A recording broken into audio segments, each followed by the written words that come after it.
coach Amara donc ancien sélectionneur national Sénégal football na ci ban jàngat nga ci def. bon jàngat bi ci may def mooy que ñoom ñaar ñëpp réussir nañu seen maanaam seen entrée en matière ci compétition bi parce que boo xool même score bi daf ko wane donc c'est ku ne 2-0 2-0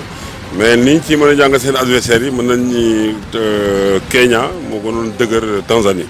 maanaam ci ku nekk sa adversaire seen ñaari match sax dañ ko wane boo xoolee Algérie Sénégal dafa dominer comment ça s'appelle Tanzanie domination boo xam ni bu jéggi dayoo Algérie donc am na plus de difficulté pour gagner Kenya parce que Kenya moo gën a consistant dans ci jeu mais aujourd'hui tey ñoom ñaar ñoo war a daje match boo xam ni mën nga ni match boo xam ni moo war a déterminer ci yoon moo war a déterminer première place bi donc mën nga ni mooy finalu poule bi mooy final classement CAF FIFA CAF Sénégal mooy premier ci aujourd'hui ci jamono fi nekk ni fooy wax ak ni Sénégal moo nekk première équipe africaine léegi moo nekk première africaine pare nag ne bu dee bi moom a gën a gaaw c'est à moins que comment ça s'appelle classement CAF bi amul njëriñ donc voilà et je pense que ak quoi qu'il arrive il faut que ñu assumer loolu d'abord il faut que ñu assumer loolu parce que mbir boo ci dem bugg ci ni dama ci raw da nga koy ñeme ñeme boobu moo tax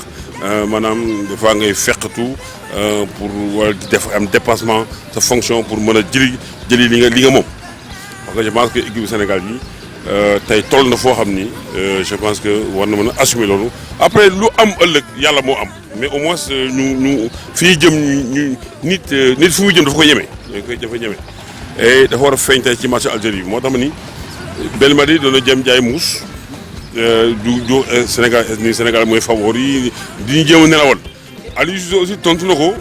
ko aussi ci bataille médiatique boobu xam nga que ni ko non Sénégal du ñu favori parce que gagné guñu dara bon yooyu yëpp maanaam ci xeetu maanaam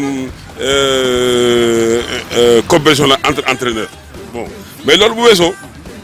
maanaam ci wàllu technique bi gis nañ ñaari équipe yi Sénégal c'est une équipe boo xam ni avec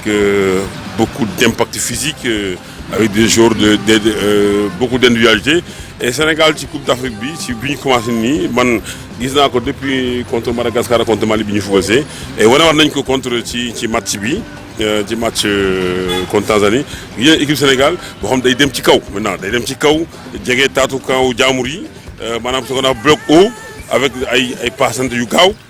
ak relais yu gaaw ak transition yu gaaw moo tax boo gisee Sénégal actuellement ne buy football occasion day bari donc bon c'est dommage que kii wuñ ko loolu aussi beneen taxawaay bu bees la boo xam ci équipe yi leen ko may li may loolu Sénégal nag mooy mën nañ ko ci jàngat mën nañ ni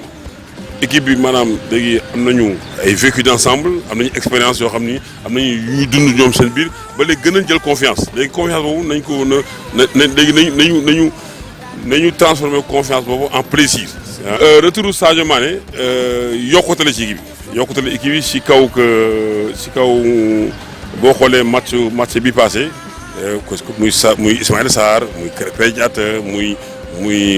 Diao Baldé Keita ñoom ñett yëpp ñi nga xam ni ñoom la Sadio Mané nekkal en concurrence maanaam entre guillemets parce que Sadio Mané quand même c'est le leader de il va rentrer ça c'est pas loolu du secret day dugg léegi mooy boo xool ñoo foofu Sadio Mané mën dugg yëpp keroog def nañu match donc Aliou Cissé dana am jafe-jafe maanaam pour génn kenn mais l'entraîneur est là l'entraîneur dafa nekk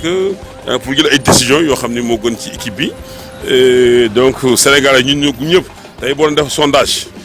ku ne daa génne si ñetti jours yi kenn pour dugg Sadio Mané moom day dugg mais kan la ñuy génne mooy problème et loolu mooy wax ne équipe bu Sénégal équipe bi am na équipe bu valeureuse et que dugg Sadio Mané yokkute la mën a andi surtout nag bu fekkee dafa dugg ci terrain bi fekk fa Ismaïla Sarr fekk fa Krépin Diatta fekk fa Diao Baldé Keita ñoom ñëpp c'est des joueurs yoo xam ne capable ay joueurs yoo xam ne am nañ capacité maanaam éliminer adversaire surtout match bi dafa nekk match yoo xam ne match bu serré lay nekk il faut nga am joueurs yoo xam ne dañuy éliminer seen adversaire pour mën a déverrouiller maanaam le système algérien et que ñoom ñett yëpp mën nañu ko plus Sadio Mané donc là je pense que après maintenant c'est ñun ñëpp dañuy commentaire dañuy analyser mais Aliou Cissé am na paramètres yoo xam ne ñu ñëpp kenn amuñu ko ci donc aujourd'hui il sera bien placé pour faire le choix ak choix bu mu ci mën def daa dégg coow ça moom bu la ci ne mais il est là pour prendre des décisions il est là aussi pour assumer ces décisions là je pense que on peut lui faire confiance tey ñett yooyu yëpp koo ci génne maanaam je pense que donc maintenant donc pour wane ni waxoon naa ko ba basé que Krépin Diatta mooy plus-value équipe parce que aujourd'hui Krépin Diatta moo andi lëj-lëj foofu lëj-lëj bi am foofu yëpp Krépin Diatta la mais di ko rafetlu parce que aujourd'hui parce que xam nga il y a 3 mois waxoon naa ne ça fait longtemps bi ñu foolee Madagascar Mali ça fait longtemps Sénégal gëj na am jour façon mel ni un jour boo xam ne day nekk au milieu un jour derrière l'attaquant hier gis ngeen facette bi mu génnee keroog bii bi mu dugal bi plein d'audace et plein de talent plein de technique et gis contre Mali ak contre Madagascar bi ñëwee gis ngeen ni am na benn facette bu mu wane di éliminer au milieu di pénétrer di pénétrer une défense et ça Sadio Mané mën na ko waroon def Ismaïla Sarr daanaka def ci côté bi mais léegi dañuy am Ismaïla Sarr mën na ko def ci côté bi Sadio Mané mën na ko def ci beneen côté et Krépin Diatta mën na ko def même Diao Baldé sax mën na ko def donc aujourd'hui donc plus maintenant Mbaye Niang fixateur moi je pense que qui a fait l'aujourd'hui un très bon match mais qui n'a pas de réussite il faut pas que nit ñi confondre manque de réussite ak mal joué parce que si un avant-centre boo xam ne est capable de créer occasion yu mel noonu de président le but c'est-à-dire que mi ngi def match baax maintenant la réussite ça n'est autre chose mais ñaa jour mag la gis nañu li mu def Italie gis nañu li mu def champion de France je pense que dina